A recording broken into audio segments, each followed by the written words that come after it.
lately, so many brick-and-mortar retailers have been rebounding that it's worth asking if we should circle back to the retail-oriented real estate investment trust, or REITs. Take Brixmor Property Group, BRX. It's this REIT that's a large owner of open-air shopping centers. Here's a company that was spun off by Blackstone in 2013. At first, its stock roared higher, but recently it's been struggling. Shares down 28% over the past 12 months. I think a lot of the weakness here has to do with guilt by association. Investors figure that if consumers now prefer to shop online, then the landlords of this offline store business must be suffering. But the thing is, that might not really apply to Brixmor. Some of the company's largest tenants are retailers that have been thriving. TJX, Dollar Tree, Burlington Stores, Ross Stores. You know we've been recommending all those, just to name a few. Plus, the stock sports a bountiful 5.3% dividend yield. So let's dig deep with Jim Taylor. He's the new president and CEO of Brixmor Property Group. Get a better sense of his company and its prospects. Mr. Taylor, welcome to Mad Money. Good to see you, sir. Thank you. Good to see you, Jim. Thank you, Jim. Thank you for coming on. Me. You bet. Very provocative discussion you had at the Bank of America Merrill Lynch conference yesterday, and you started by saying this. In an odd way, it's the internet is highlighting the need for bricks and mortar in a way that maybe didn't exist before. Explain that.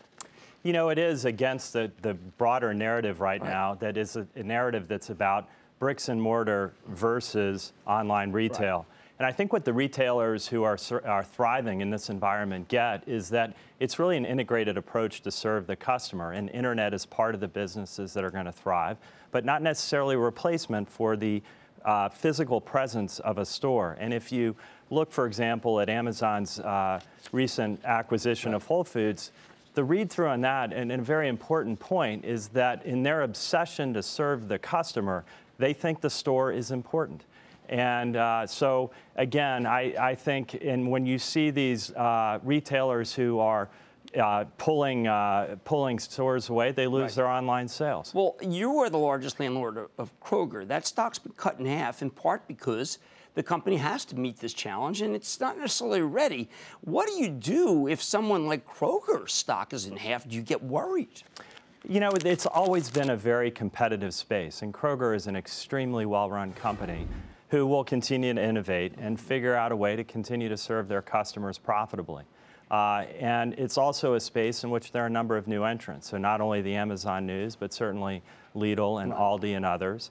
And as a landlord, I need to make sure that I've got a good location with a tenant doing good sales and providing a reasonable occupancy cost. And that's something that we as a company, I think, are uniquely positioned. Okay, now I went on your website. You have a great number of areas where you are, you know, Storm, Houston, Florida. How are your centers doing? Thank you for asking, Jim.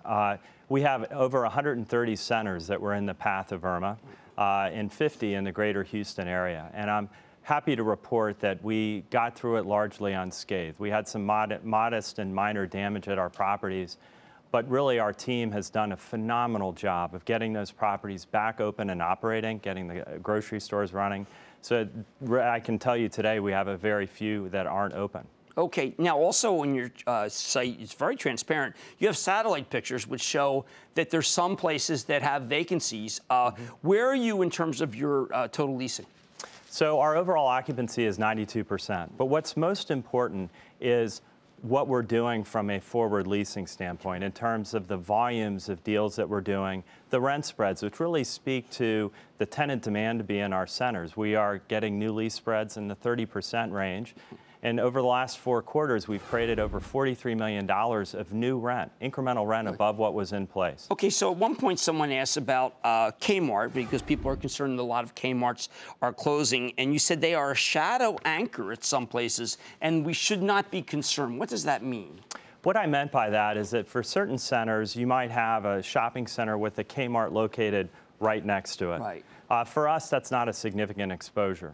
We do have 16 Kmarts in the portfolio, but fortunately, as a landlord, I have a low rent basis, which gives me a lot of flexibility in terms of responding to that. In other words, so if the worst happens, it's not the worst. It's actually an opportunity for us to create tremendous value, which we've done quite successfully. Okay, now I have to ask you, the last time we had your company on, it was with Mr. Michael Carroll, and I know you had some accounting adjustments. Are those all behind you? Is there still any litigation, any prosecution going on? Those accounting adjustments are definitely behind us. The board took very quick action to deal with those irregularities.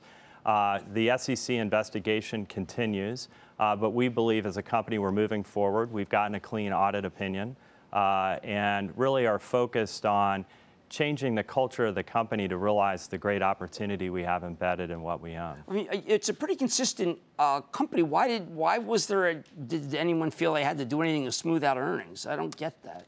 I can't explain it either. Yeah, we don't Jim. know why people do things that, Right. that are wrong. We can never understand why they do that are wrong. So when I look at all the things that are going on in the world, and I'm thinking, if I close my stores, I actually would hurt my business on the internet, wouldn't I? You do. There's a tether between what happens in the store and what happens online with the customers around the store. And many of the better retailers are seeing that and thinking about the productivity of their stores, not just including what happens within the store, but what's happening around the store from an online perspective. And are you actually turning down some companies? Well, companies say to you, listen, we want to come in, and you look them over and say, I don't think you're right for us? That's my job. Really? My job as a landlord is to create competition for the space and then work with the tenant that we believe will drive the best long-term growth. Do you think that there'll come a time when that people will understand the new nature, the tenants that you have, and they shouldn't be so concerned and realize that a 5% yield's a bargain? I certainly hope so, Jim. And I, again, would point to the continued success we have leasing these properties with better tenants at better rents, which really goes to show how we're using this disruption as a time to grow and improve as a company. Well, that's what we want to hear. Okay, that's Jim Taylor. He's president and CEO of Brixmor Property Group. You can go to the website if you want to learn more. It's incredibly transparent. It's got a great deal amount of information. Stick with Cramer. Booyah! Jim Cramer here from Mad Money. Thanks for watching CNBC on YouTube. Click here to subscribe and get the jump on my exclusives with CEOs, plus market news, investing advice, and a whole lot more.